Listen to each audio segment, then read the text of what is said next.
Greetings. Do without wilt shall be the whole of the law. I'm Lexi Eve, and welcome back to another Magic Without Tears video. Today, we're diving straight into Chapter 1 of Magic Without Tears. What is magic? In short, to answer that question, it's basically, you could say, control over subtle and obvious energies through physical or ritualistic means. All of this and more I'll explain in this video. Let's begin. The majority of this chapter is basically copy and pasted from Magic in Theory and Practice's intro chapter. Now, I already have a video on this chapter from Magic in Theory and Practice, so check the link in the description if you haven't heard that one yet. I'm not going to repeat anything I've already recorded there, but I do have a few original points to make and a handful of select illustrations which I'll apply to a few points from the chapter today. Firstly, I want to mention that Thelema and Magick, though mostly used in conjunction, are two entirely separate things. Thelema is a philosophy. Its tenets are found in the Book of the Law, and it's a way of life, instructions for conducting oneself. Magic is the act of causing change to occur in conformity with one's will. The operative word being act. Magic can also be classified into many different types: high, low, black, white, etc. A magician doesn't have to be a Thelemite, nor a Thelemite practicing magician necessarily. Now, while it's true everyone does magic, it doesn't mean they are aware that they're doing it and trying to consciously refine their magic into a more well-honed craft.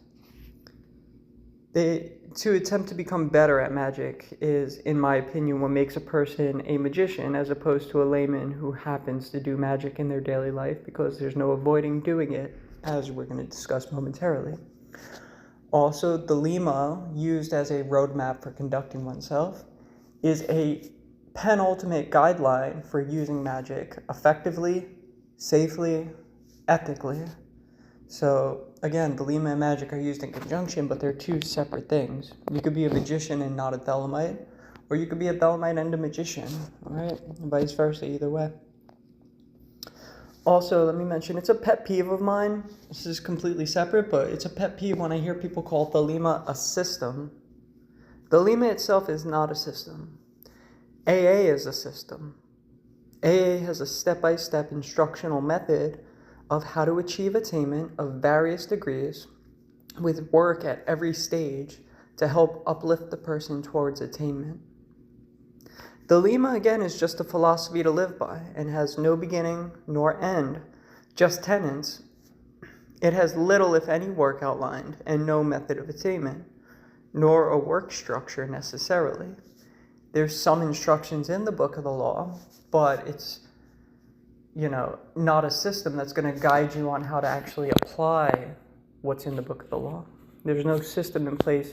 AA is a system that will eventually teach you how to use the Book of the Law in your daily life. So that's just a pet peeve, and that's neither here nor there. I just wanted to mention it while I was, kind of on a couple of subjects. The chapter begins, quote, "What is magic?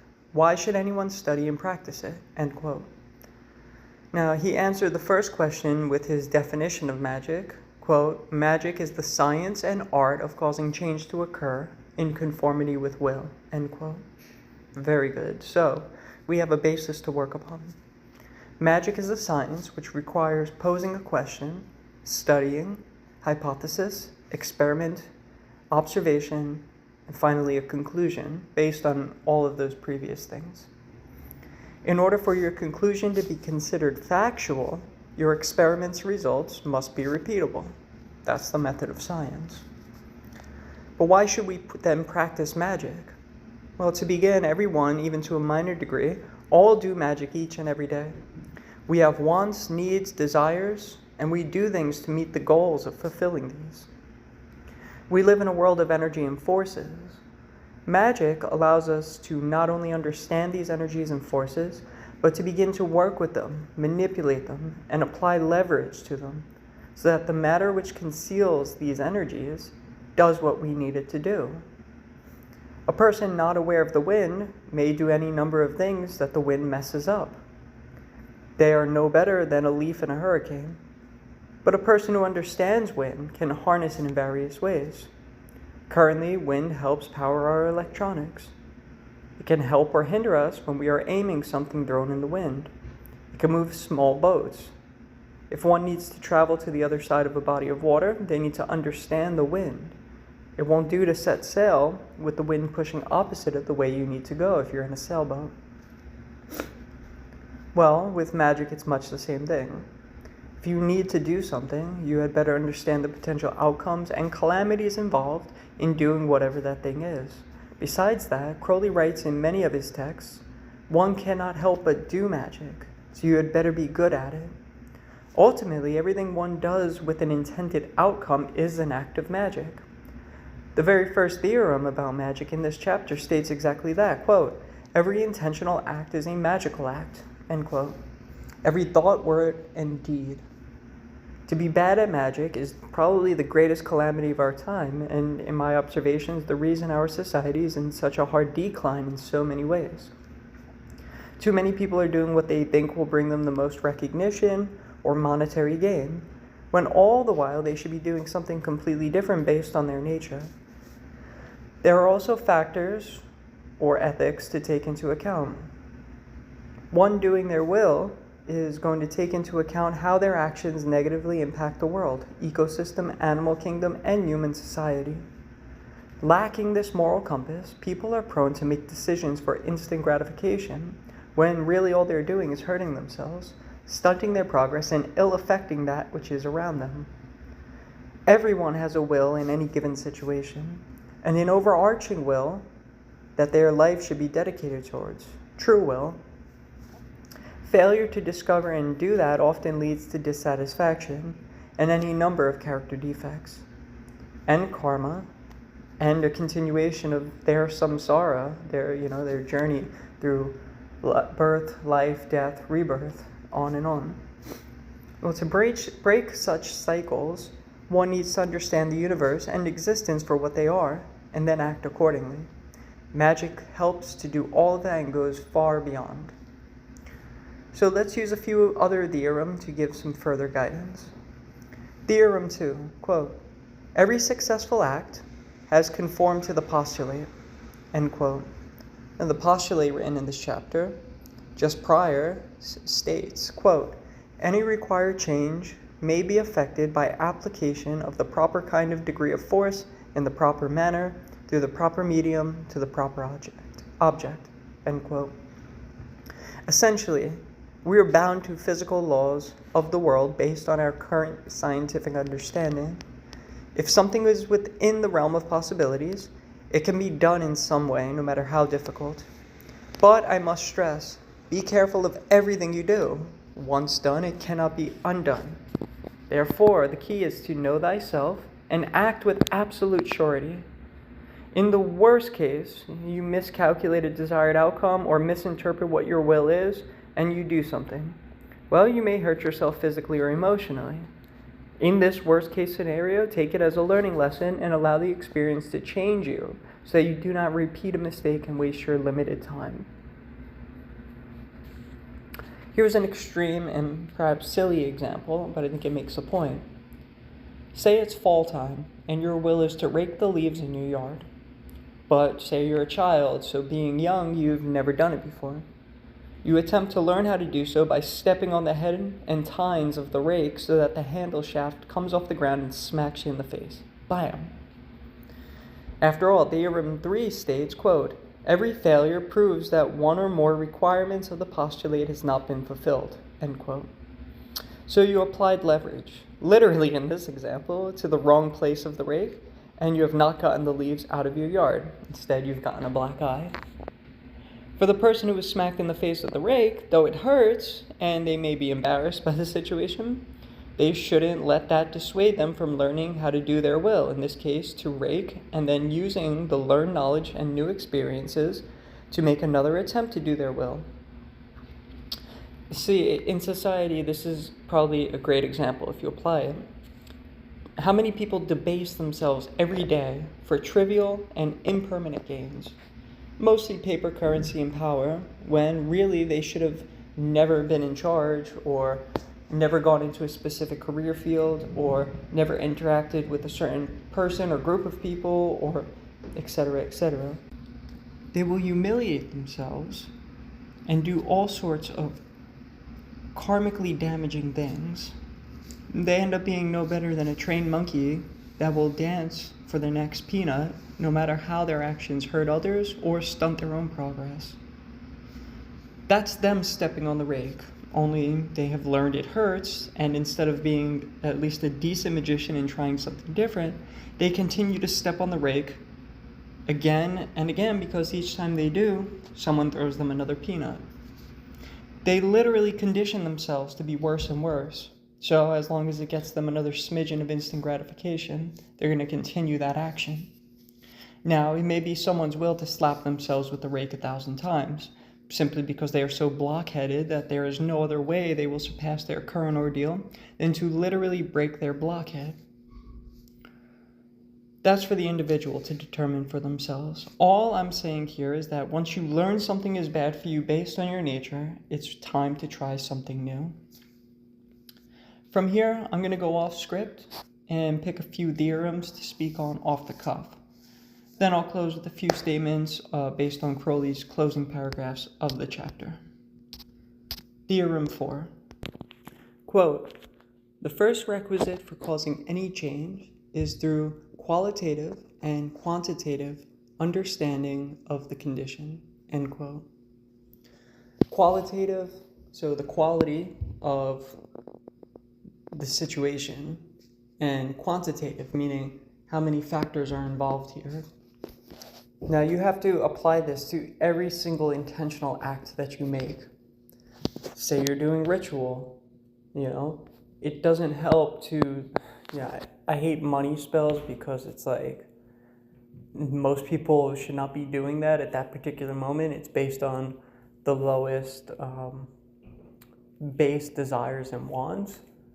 There are rare instances where it's your will to do some type of income or job spell or something like that, but you have to know all of the repercussions, the quality of that situation based on yourself, based on where you're at in life, where you need to be going this incarnation. Better if you could look forward, where do you need to be going if you're coming back in multiple incarnations, and how this decision is going to affect you. And then the quantitative, how many factors are there to really, influence, interfere with your progress if you take an action.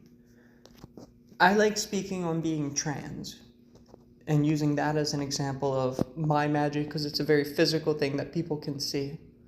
I was presenting as this gender, now I'm presenting as another gender, right? Male to female. So, in that case, I had to weigh out a lot of things. First, I had to sit down and study on a social level, a psychological level, and then I had to determine, even on like a spiritual level, what is gender for me. And so I actually took the time to sit down and read articles by psychologists, read the DSMs, every edition, right? From the first one to DSM-5. I read social commentaries from sociologists. Also, I read articles written by people whose personal experience transitioning. I spoke with peers who had transitioned a long time ago and just recently and seen what their experience is. I had to do all that preliminary understanding of the situation, what's involved, how do I get on hormones, what is that going to do to my body, my emotional health, my physical health, by, dosages, all of those things. I also had to determine, I know that this was my nature, I need to do this, so this has to be done no matter what. However, the way I go about it, I had to quantify, how many factors are involved here. My social network, my family, work-related issues that come up from transitioning. I was in college at the time, so how I went about this, after doing all of my research, determining I have to do this, I basically was in the middle of a semester. I was on hormones for like 6, 7 months, and I wanted to make the clothing switch because physical appearances were starting to change.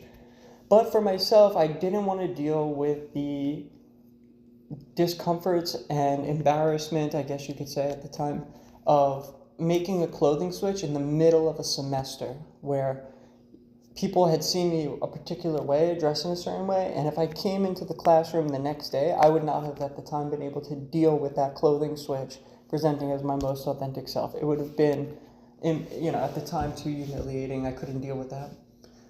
I didn't want to even change my name because to do that, then I have to change all of my IDs, and that interferes with the roster in school. So when they call my name, suddenly the name is going to be feminine, but I'm still presenting male. So I had to weigh all of these factors.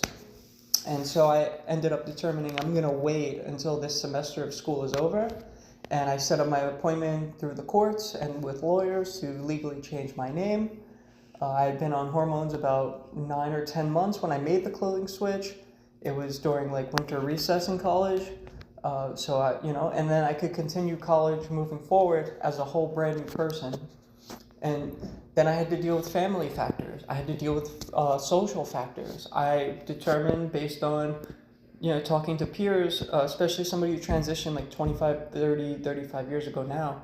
At the time, it was probably close to 25 years or whatever. She had said to me, it's like, listen, when you transition, just be prepared. You may lose a lot of people in your life. That happens to a lot of trans people. And I took it into account, but, I didn't necessarily think it was going to happen because basically everybody that was in my social network at the time told me they were very, very supportive and we will be there for you through the whole process. Well, as it so happened, the people who were in my life, most of them, not everyone, but I would say at least 90% of the people in my life at the time basically were full of shit. And so I made that full-time switch, started being my most authentic self, and that made a lot of people uncomfortable, and so I lost literally a whole network of people, which ultimately hurt at the time, but is good because these are people that are not going to embrace me for who I really am, and they shouldn't be in my life because they're not supportive. And so, great, but I had to deal with all of those factors, and I had to be aware of all of those factors. Another quantitative and qualitative determination was, I transitioned in New York City, where at the time there was a bubble of progressivism. It was very supportive in terms of anywhere else, maybe here in California, like San Francisco Bay Area and New York City are probably the two best places to transition, maybe parts of Oregon, and some other big cities, but really New York City is like a progressive hub of mostly like there's so many types of people you have to just accept like, okay, there's a million types of people, cultures, whatever. None of that is any of my business, just focus on what you're doing. So it was much easier for me to transition here. Had I been in, say, Kentucky or Alabama, I still would have needed to transition because that's my nature. I need to do that magical act of getting on hormones after learning how to go through the process, building a new network of people, everything that I did here, only I would have had to take into account I may be in more danger being in a conservative Christian state than in a progressive state where people are more likely to accept you. Where even here, not everybody's so fucking accepting, which I learned through, my teenage years, but especially having the experience of not being accepted after transitioning, right?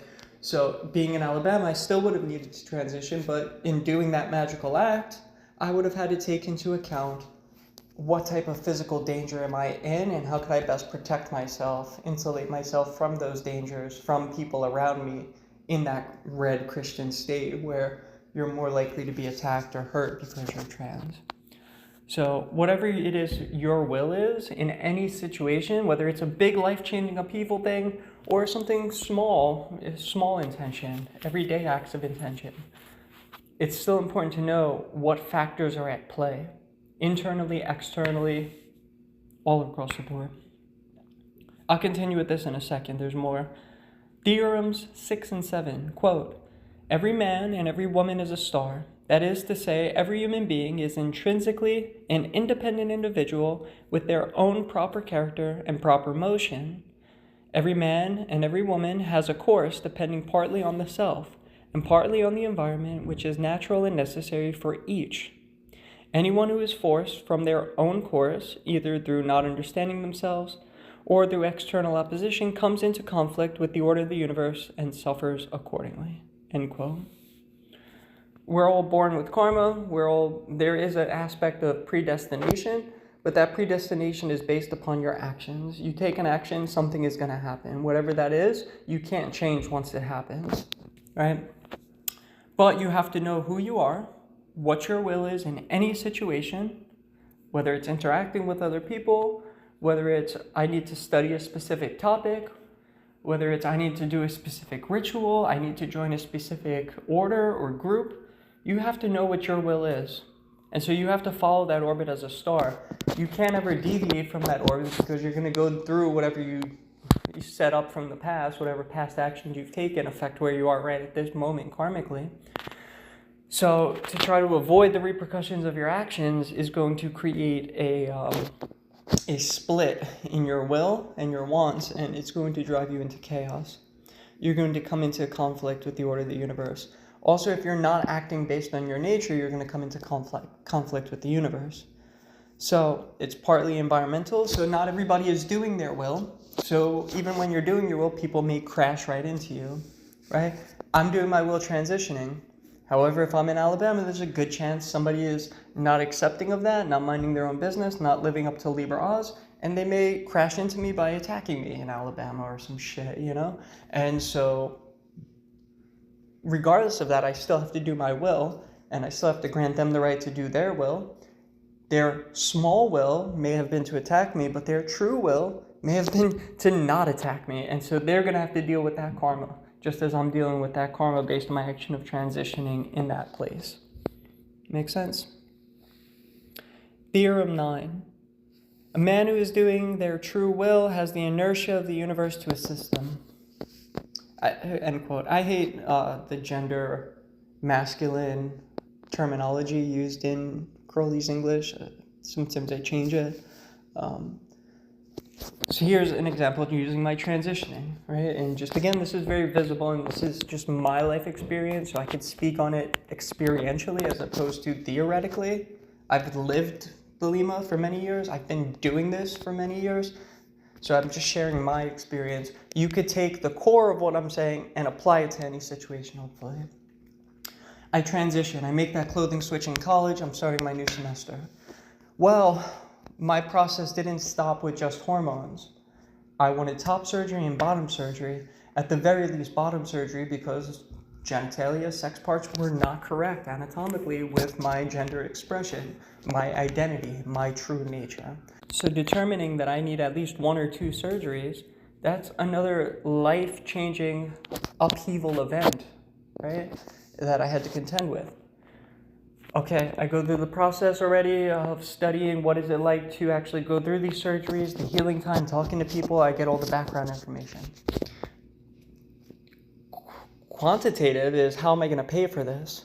At the time, any insurance in the country, US, was not paying for trans care past hormone replacement therapy. So while I was on estrogen, I was not capable of paying $50,000 or more, it's probably closer to $60,000, for bottom surgery and the aftercare. So I had to start to figure out, well, how am I going to go about this? Well, I'm just going to continue doing my will, continue doing my practices, I'll continue self-searching. There's other areas that I could put myself into to do my will, but this is on my radar as something that needs to be done at some point, but, you know, I have to figure out how to do it. Well, in the midst of, you know, doing my magical thelemic practices, following New Eve, interacting with the universe in new ways, being a Belemite for some years at that point. Suddenly, I turned on the news one day, and there was Mayor de Blasio saying that all New York City insurances have to start covering transgender surgeries. Mind-blowing. So suddenly, it went from, how can I afford to do my will, to the universe just literally said, you're doing your will. We're clearing away all the brush on the ground. Here's the path that you've been looking for. All you have to do is walk down it now. Mind you, that shit was still scary. It wasn't easy to go through surgeries. It wasn't easy to go through aftercare. It wasn't easy to deal with my body and mind recalibrating what's where post-surgery. All of that stuff was scary. I remember the day I finally got to the hospital. It took like 2 years waiting to actually get the surgery from the time I said I want this surgery, because there was a long line. There's only a couple of surgeons in the whole country that do the surgery. I think 4 or 5 now are in New York. At the time there was 2, maybe 3, probably 2 in New York City that did bottom surgeries. And so yeah, I remember the morning I was going into the hospital for the surgery.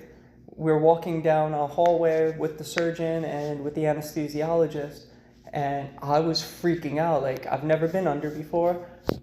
I'm scared of the pain afterwards. I'm scared if something goes wrong. What if I die on the table? I bleed out or something, which is a minor possibility, but it's a possibility. It could have happened. And so I was freaking out. I could say I was pretty fucking terrified at that particular moment of all of the things swirling around inside of my head. On one side, I had my practices and my training, my magical training, to ground myself and say, listen, Nuit's brought me this far. There is no reason she's going to drop me now. Like, I've already seen the inertia of the universe clear the path for me, so I need to walk this path. What I ended up doing was communicating to the doctors, hey, I'm so scared right now that I'm not sure I can go through with this surgery. And so they talked to me for a couple moments. They said, we could give you some type of medication that will calm you. It's probably some type of opioid or whatever. And so I said, yeah, you could do that, which they only do in extreme cases, where it was like I was getting strapped onto the table telling them, I don't know if I could go through this. Don't put me under yet because I'm terrified. I don't know if I could go through with the surgery. And they said, do you want whatever the medication was to calm you down? And I said, if you think it will help, yes. And so they injected me through the IV with something, and they said, how do you feel now? And, you know, opioids or whatever it was completely calmed me down and put me into a state of acceptance of, and I had a clear thought. It kind of cleared away all the fears momentarily. So it took my will of communication with this person who's going to administer the surgery to see what options we have available to me, right? So even though the universe clears a path for you, sometimes you could still back down from walking that path. I came very close to not going through with that surgery, even though that was a magical act I knew I needed to take, I needed to perform, I needed to do. So it just goes to show you, sometimes magic is like that. Theorem 10, quote, nature is a continuous phenomenon. Though we do not know in all cases how things are connected, man is capable of being and using anything which he perceives, for everything that is perceived, in a certain sense, a part of their being. They may thus subject the whole universe of which they are conscious to their individual will. End quote. So what that's saying is, anything in the physical universe, in the magical realms, in any plane that you have access to, whether Kabbalistically or energetically, you as an individual have the right to use that thing. I think one of the best examples, though, is in Crowley's essay, Duty, I think in the Blue Equinox, that, though you have the right to chop down trees because you are a higher, more advanced life form than them, and you have the ability to do so, and it's permissible that you can chop down a tree, deforestation is going to destroy an entire ecosystem, so you have to act responsibly. You have to think of the qualitative and quantitative effects of that action. Not to mention, I'm skipping over so many theorems in this chapter. You have to take into account so many things before you do something so big like that. Better if you could have this stuff memorized, so that it's a part of your being, so before you act rationally, you act in accordance with the laws of magic and the law of the Lima, so that you don't end up destroying, let's say in this case, a whole forest that kills wildlife, destroys the air quality, makes future generations suffer as a result of your actions. There's a responsibility involved in doing magic. So even though you have the right to use anything in the physical universe, so if you can tinker with atoms, if you are a quantum physicist and you are capable of switching electrons and protons and whatever, blowing up atoms like the atomic bomb, well, you have the right as a conscious being, as a high advanced life form, as a magician, you have the right to blow up that atom like a nuclear bomb, to split an atom.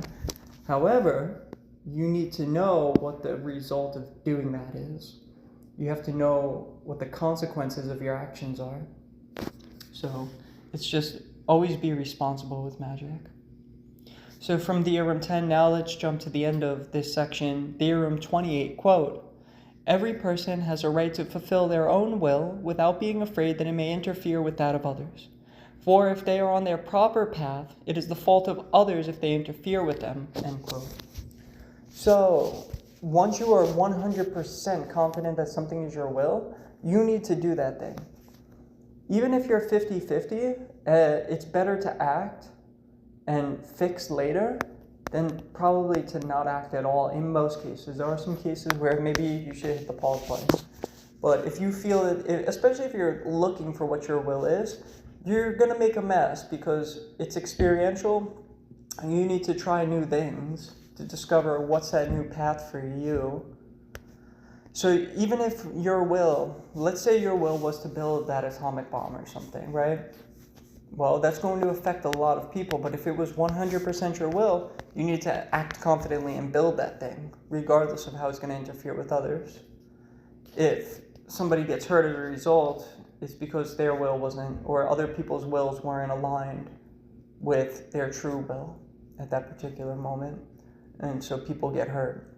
Now that's still ultimately going to be on your conscience, and you have to deal with that.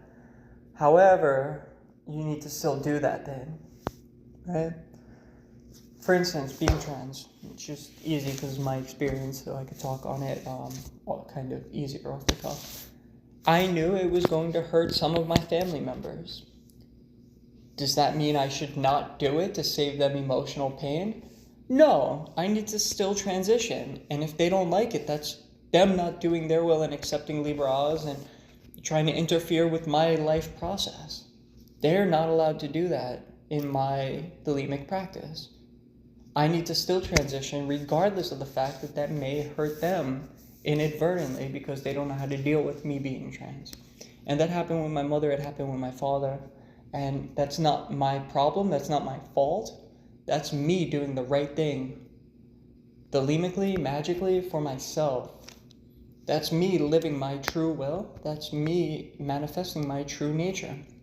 So if somebody else gets hurt because you've done something and you're 100% sure that that was your will and based on your true will and your nature, well, that's their fault for not being on their course as a star. They've made decisions in the past that led them to that moment where they then interfered with you. So, or you interfered with them inadvertently by accident. And so somebody else getting hurt as a result of you doing your true will, that's because they're not in orbit. Now, what you do with that experience, you allow it to change you.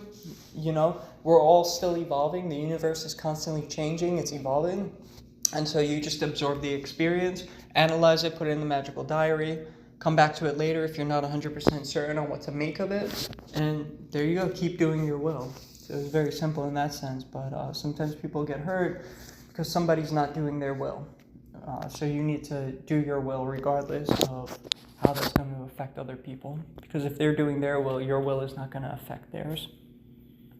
It is basically what the theorem's stating. It's their own fault. Now, mind you, there are 28 theorems listed, and they all conform to the definition of magic and the postulate of magic. And as I just explained, each require careful consideration. Not to mention, they must be in conjunction with thelema and true will in order to function properly. A person can make any number of missteps by justifying that which they as an individual shouldn't be doing simply because of ignorance or a lust for something they have no business lusting after. The best thing I could do for the listener is to recommend committing Liber Oz fully to memory. It's a short text. Commit Liber Oz to your memory, as well as seriously studying both the Book of the Law and its comments. There are 3 comments. I suggest reading all of them. And then there's the Tunis comment, which is that short little comment in the back of the Book of the Law. But there's the old comment, the new comment, and I can't say the 3rd comment. Maybe I'll post a link in the description if you want to see it. So Crowley did 3 full commentaries, verse by verse or whatever, or mostly verse by verse, and then the short Tunis comment, about destroying the Book of the Law or whatever. Now, should you study these materials, Book of the Law, its comments, and commit Liber Oz to memory, I can basically guarantee matters of one's will, orbit, and understanding of the true will most certainly become more clear with each passing day of study and application. That's a guarantee. The more you study, the more it's embedded into your consciousness, the more it's going to come out through your actions. Excuse me. Now, let's look at the closing paragraphs of this chapter 1. Crowley first adds conditions which enhance his thesis about magic. Quote, "Magic is the study and use of those forms of energy which are A, subtler than the ordinary physical mechanical types, B, accessible only to those who are, in one sense or another, initiates. I fear that this may sound rather obscurum per obscurius, but this is one of these cases. We are likely to encounter many such in the course of our researches, in which we understand quite well enough for all practical purposes what we mean, but which elude us more and more successfully the more accurately we struggle to define their import." End quote. I often use the most mundane examples in my videos in order to drive home the point of magic to everyone, even laymen who stumble across my videos. Now, about this above quote, I must get occulty, though hopefully everyone will be able to follow. Firstly, examples of energy range from the subtle to the obvious. All matter contains energy, which builds heat and motion. These are the obvious types of energy. They can be measured through physical means. Even science today still doesn't fully understand them, though. Now, the subtle types of energy include categories from elemental to planetary to zodiacal to the divine light itself, which penetrates all energy of all kinds. Magic can be performed on the mundane plane through mundane means, but magic can also be performed on the subtle planes, those best categorized in the Kabbalah. Any use of any form of energy from the highest to the lowest forms are permissible, though each comes with their own set of rules and repercussions when misused. One must have not only knowledge on how to actually commune and direct these subtle energies, but all of the conditions that must be adhered to for safety when one does use them, for not just effectiveness, but again for safety.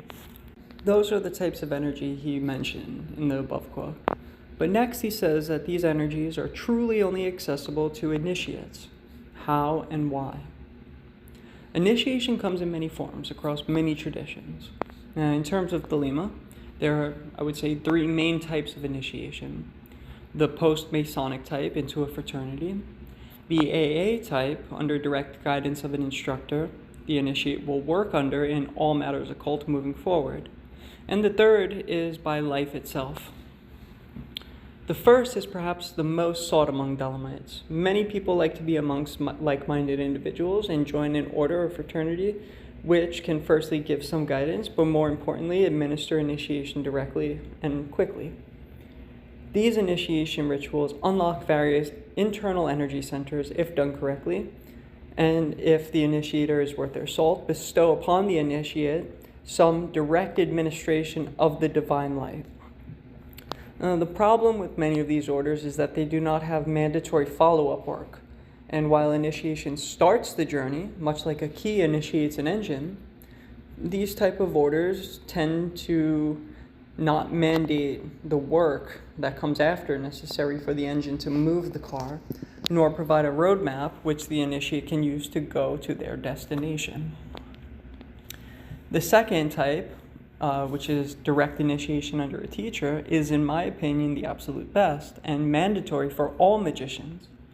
The instructor will administer teaching, bestow light, which they have themselves received from their instructor, to the new student, and then oversee the work of the initiate through each and every grade. The last being by life itself apparently is rare in my experience and observations, as most are incapable of understanding when it has happened, even though it happens to every single person. These life initiations come in big and small types, from a random stranger saying something which alters the trajectory of one's life, to a manifestation of some deity or sublime vision which sets one upon the path or alters the way which they have been walking. In any case, all three types will have the direct experience of what it is like for subtle energy to be worked upon their being. Once they are then taught how to manipulate that energy themselves by those who are experienced enough to communicate the way to do so, the initiate then has the ability and guidance to perform rituals and move all categories of energy at will in any scenario necessary. See, I find it easier once you've experienced somebody working light upon you and you know what that feels like, you have a much better chance of being able to feel when you're doing it yourself. And so it helps the process along. Crowley writes to Mackie in this chapter that giving historical examples do more harm than good in clarifying the above. Quote, "But since I have mentioned history, I think it might help if I went straight on to the latter part of your question and gave you a brief sketch of Magick past, present, and future as it is seen from the inside. What are the principles of the masters? What are they trying to do? What have they done in the past? What means do they employ?" End quote. We ourselves will explore much that will answer these questions in upcoming Magick Without Tears videos. But in the meantime, Crowley mentions in this chapter that Gerard Almond of Tunis writes about these subjects, though Crowley is referring to the 3 schools of magic essays contained within Magick Without Tears further chapters. And it's debated whether it was simply Crowley himself who wrote these essays or Almond, but it was probably Crowley who wrote the 3 essays on the 3 schools of magic, which he's referring to. A link to a very detailed bio, which provides several article titles by Almond, is provided in the description below. You can check that article out if you're interested. And with that, we are through chapter 1. Stay tuned for upcoming videos, including more Magick Without Tears, and an upcoming Liber Zadi analysis line by line. Do the things like, sub, share, comment. I'm not currently on social media, so any word of mouth about this channel you could pass on to friends is greatly appreciated. Help me promote the channel if you like what I'm doing here. Love is the law, love under will. I'll see y'all in the next one.